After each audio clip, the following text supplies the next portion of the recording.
everyone, and welcome to today's class where we're going to be making one of these cutlery holders. This is my first customer request. This is for Elaine, who requested a travel cutlery holder. She's got a new set of bamboo cutlery for when she goes on her travels. So this one I've made is probably big enough for two sets of cutlery. It's 4 inches wide. If you make it 3 inches wide, then it'll be about the right size just for one set. But these are nice, a little bit on the bigger side. So there you go. So you can make it with a strap, with a popper. This one's got both. If you like this video, don't forget to like and subscribe. I will put all the sizes that you need in the description box down below. For today's class, you only need bare minimal tools. I've used a pair of scissors or snips. I've used a pair of easy grip pliers. That just helps me turn things through to the right side. A marking pen, and if you're going to use a popper, also if you're going to use a popper, you obviously need a setting tool and you need a pokey tool to make the hole and a set of poppers. If you're not going to put a popper on, this one originally didn't have a popper on. I've just used that one to show how to do it. If you're going to put a band on like this instead of a popper, then you don't need any of the popper stuff. So a few clips or pins to hold things together. And you'll need, just if you've got 2 fat quarters of fabric, that's all you're going to need fabric wise, and possibly a fat quarter of interfacing or iron-on, an iron-on thin wadding. Choice is yours on what you want to interface it with. Okay, the pieces that you need to cut, if you're using a directional fabric like this, because you've got a flap, you need to do the outer in 2 pieces, otherwise it'll be upside down. So for the main back outer panel, which goes up the back and down the front, so you'll need one piece 8.5 tall by 4 inches wide, and then that's for the main back here. And then for the flap, you'll need one piece 6 inches tall by 4 inches wide. So basically, if you cut one long piece 14.5 inches long by 4 inches wide, and then cut the bottom piece off at 8.5 inch, and then you will have a 6 by 4 flap and an 8.5 inch by 4 inch bottom. You also need a piece of lining. Just cut that 14 tall by 4 wide. Even if it's directional, it doesn't matter. For the front part of the pouch, which is this part here, you need 8.5 inches tall by 4 inches wide, and you need an outer, and you need a lining in that one. And then for this strip here, you need a piece that is 2 inches tall by 4 inches wide. You could change this for ribbon or elastic if you wanted to. You could also do it like this one, and I've just made the flap slightly shorter, but I've just put a popper on this one, and you can put the popper on after you've finished. Okay, so I've also interfaced all these pieces I've used a cotton woven interfacing. You could just use a regular lightweight interfacing. It depends how sturdy you want it to feel. This one I've used the woven on all of it. It feels quite sturdy. This one I've just used, this is polycotton, and I've used lightweight, like a fusible fleece, just on the outer fabric, not on the lining fabric. I've not used anything on the lining fabric, so it all depends on the feel that you're going for. Whichever you do, you don't need to interface this strip if you're making a strip like this as opposed to a piece of elastic or something. You don't need to interface that piece. It will make it too thick. Okay. Okay, so if we make this outer piece first, we'll just move these aside. I'll put all these measurements in the description box down below. So take your flap and take your back piece, these 2 pieces, and basically flip your flap so it's facing in the opposite direction, and then place them right sides together. And then you're just going to stitch along here at 1/4 of an inch seam allowance. You can back stitch at both ends if you want to, although it's not 100% necessary. Okay, there we are, all stitched at 1/4 of an inch. Now if you press your seam allowance towards the bottom. This will help the flap fold better. So press it towards the bottom. Okay, so once you've sewn these two pieces together and you've pressed your seam towards the bottom, they are now ready to use. So we'll just set that one aside for the minute. We're just going to make the little strap going across. So all you need to do with this one is just along the length, fold it in half, just like as if you were making a bag strap or a tab. So you've got a crease down the middle, and then fold both long edges into the middle and then in half again, and then give that a good press. Okay, now that's pressed. We want to stitch down either side, about 1/8 of an inch from either side. I use a top stitch length of about size 3.4, and I still forgot to turn my stitch length up, but there you go. Okay, so now take your front panel.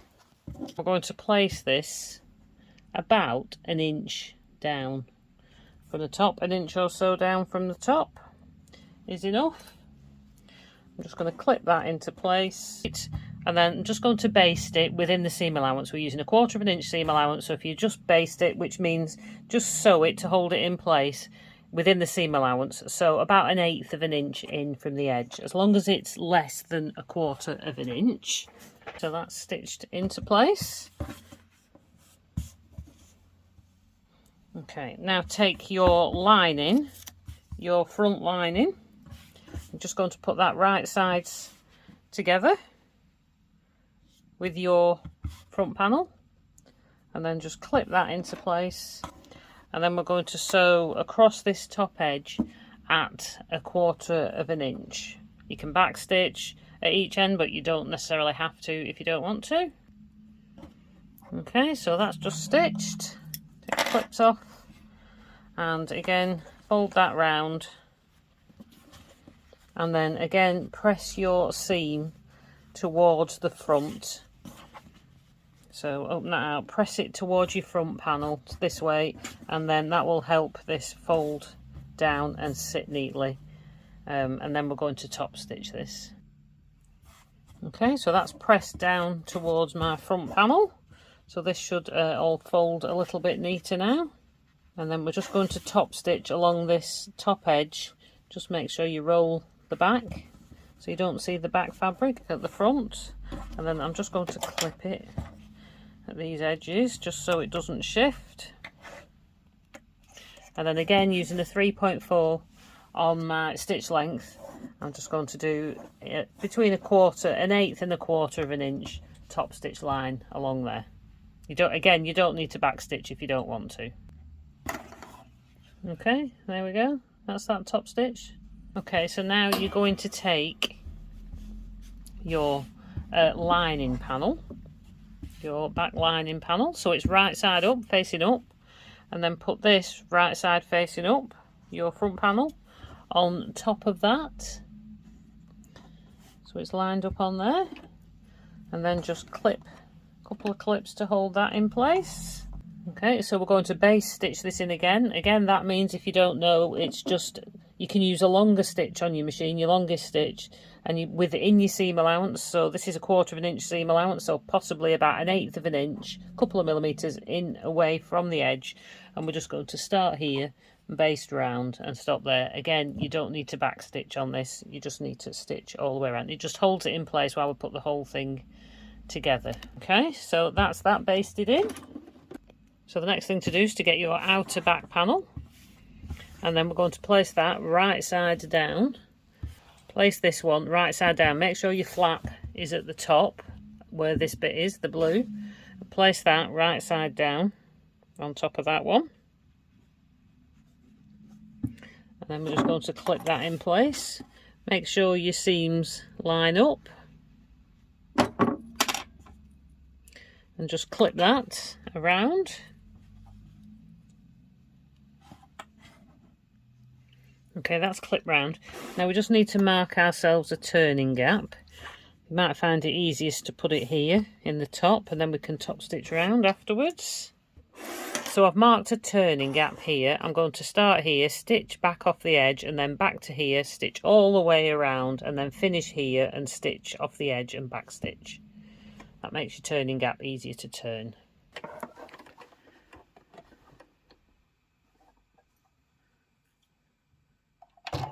Okay, so again, make sure your stitch length is back to your normal sewing length, which is mine is 2.4.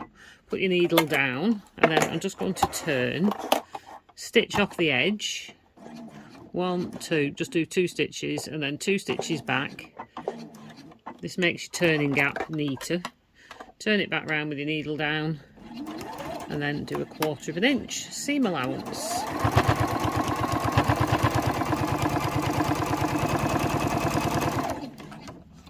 And then when you get to the other mark, stop, turn, stitch a couple of stitches off, and then stitch back the same couple of stitches, and then you can cut your thread.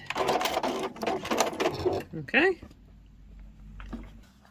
so I'm just going to trim off the corners make sure you don't trim through your stitches. Okay, so now that's ready to turn through.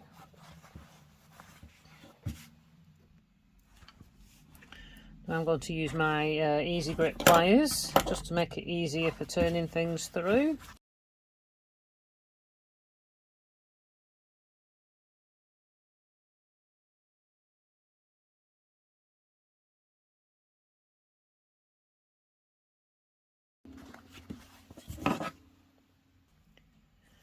Okay, so that's all turned through, so you just need to go and give it a good press flat.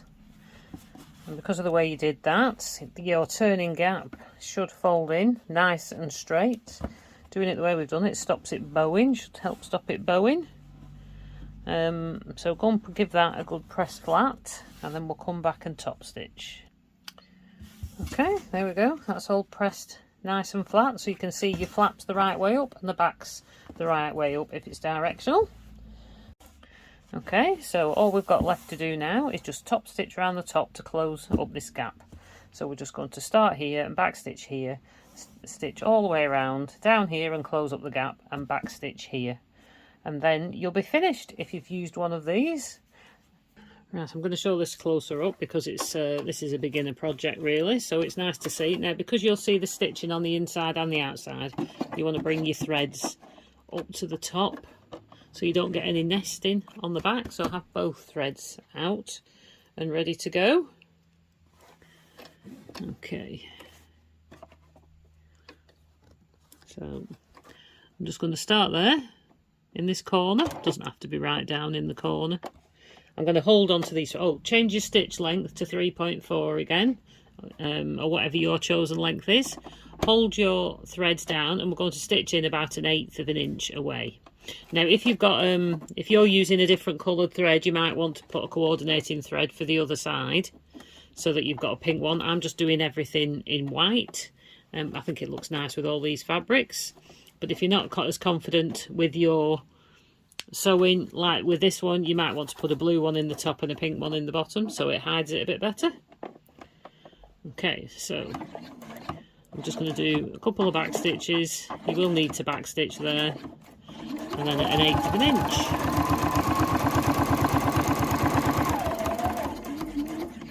So stop in the corner with your needle down and then turn. Now if you struggle at that corner, you might need your bulky seam aid. Mine has gone walkabout again for about the millionth time, so I've just rolled up a piece of scrap fabric, put it under the back of your foot. All it does is level your foot out so that it will stitch across easier. Okay. So again, leave your needle down and turn. Again, I'm going to have to put that back under the back because we're on a corner.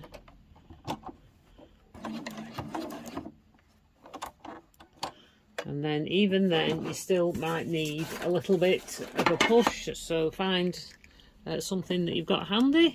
I'll use this pokey tool. There we go.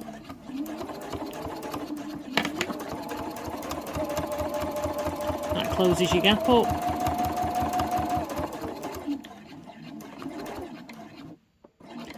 Make sure you don't sew onto here. and then do a couple of little back stitches, and I like to go forward again. Okay, there we are, we're all done. So if we take our cutlery, this is just standard cutlery in here. Now I've made this 4 inches wide. It will probably hold 2 sets of cutlery. There we go, just tuck that under there. And there we go, all ready to go. Stop it clattering about in your bag. If you would like to see how to add a popper in yours, like in this one, if you've never added one before, if you'd like to see how to do one of those, just click the link in the box at the top, and that should take you straight there. So, hope you enjoyed that. I can't wait to see yours.